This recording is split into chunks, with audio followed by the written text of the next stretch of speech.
वो आनंद तत्व, सत तत्व, चित्त तत्व, आनंद तत्व मैं भगवान श्री कृष्ण है।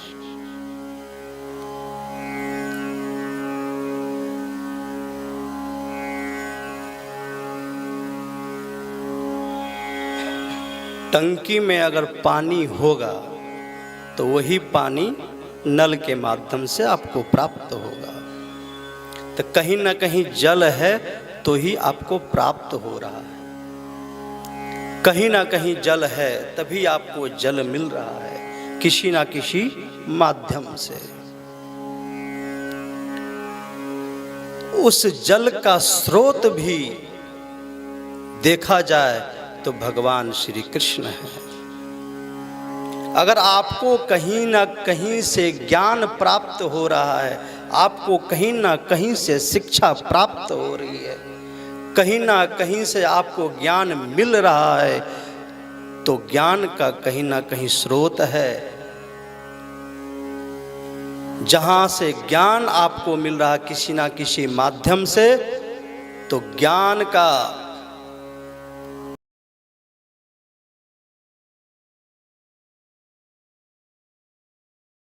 श्री कृष्ण है, चितत्व है, ज्ञानतत्व है।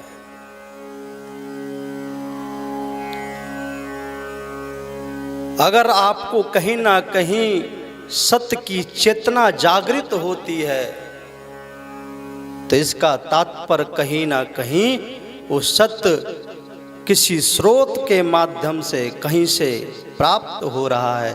वो स्रोत क्या है? भगवान श्री कृष्ण है। आनंद भी हम ढूंढने जाते हैं, खोजने जाते हैं। संसार में आनंद ढूंढते हैं। आनंद कहाँ ढूंढते हैं? तो भव में। भव अर्थात संसार। तो भव में आनंद ढूंढते हैं। आनंद मिलता नहीं, आनंद का आभास होता है, लेकिन खोज तो आनंद की ही होती है।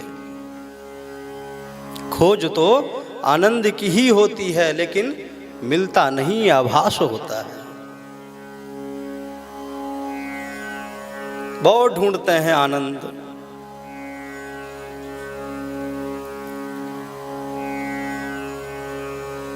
चलते हैं आनंद ढूंढने के लिए, मिलता है सुख। सुख कैसा भाई? सुख तो एंटीबायोटिक है, क्षण भर के लिए है। चले आनंद ढूंढने के लिए, मिला सुख, सुख लेकर लौटे आए।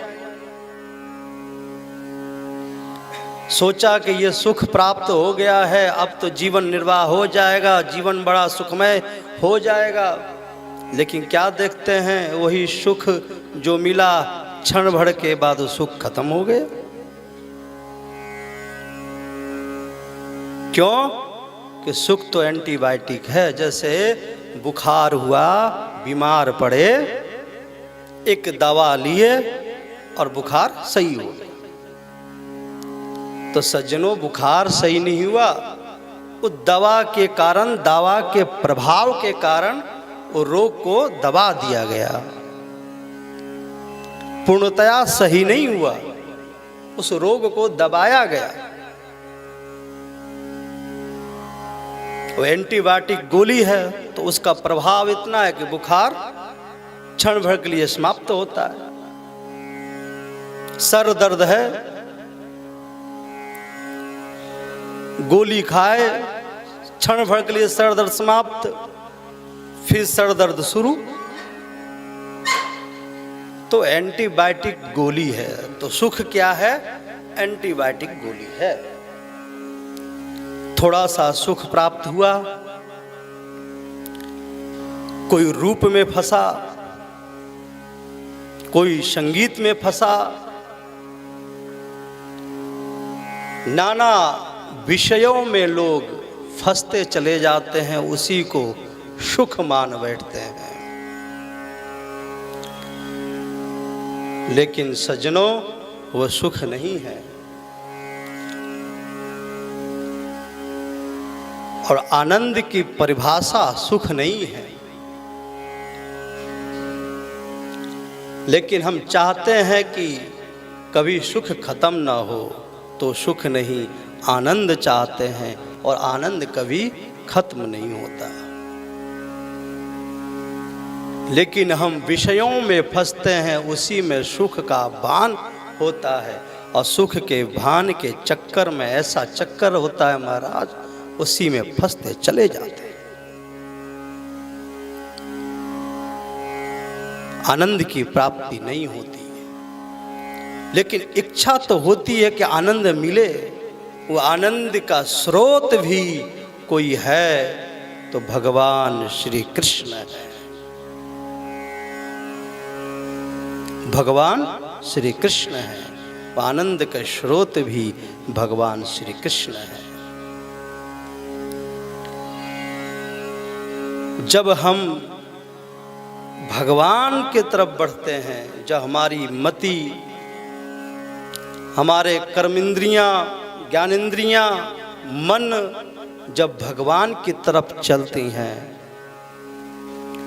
तो आनंद का आभास होने लगता है। लेकिन जब यही इंद्रियां संसार के तरफ बढ़ती हैं, तो सुख का आभास होता है, और सुख क्षण भरकर होता है। कभी सुख कभी दुख, इसका पहिया चलता ही रहता है। कि संसार क्या है? सुखात्मक और दुखात्मक। यहाँ दुख भी मिलेगा और सुख भी मिलेगा, लेकिन दोनों भी क्षण भर के लिए है। कभी दुख है तो कभी सुख का आगमन होगा, कभी सुख है तो कभी दुख का आगमन होगा। भागवत क्या करती है? तो वो सुख दुख का दोनों का भान न हो, दोनों का भान ना हो, जो आनंद स्वरूप में पहुंच जाए, वो भागवत करती है। जब सुख आए तो कभी इतराना नहीं चाहिए, कभी दुख आए तो रोना नहीं चाहिए। कुछ लोग होते हैं ना महाराज, सुख आया महाराज बड़े अहंकार में आ गए कि अब तो मेरे जैसा कोई है ही नहीं, अब तो सर्वे सर्वा मैं ही हूं। बड़े ही अहंकार ईगो में चलते हैं साहब। लेकिन जब वो दुख का पहिया आता है तो महाराज सारे अहंकार चले जाते हैं। दुख में इतना रोता है, इतना कष्ट में होता है, उससे बड़ा कोई दुखी ना हो। लेकिन भागवत उस सुख दुख से भी ऊपर उठाती है।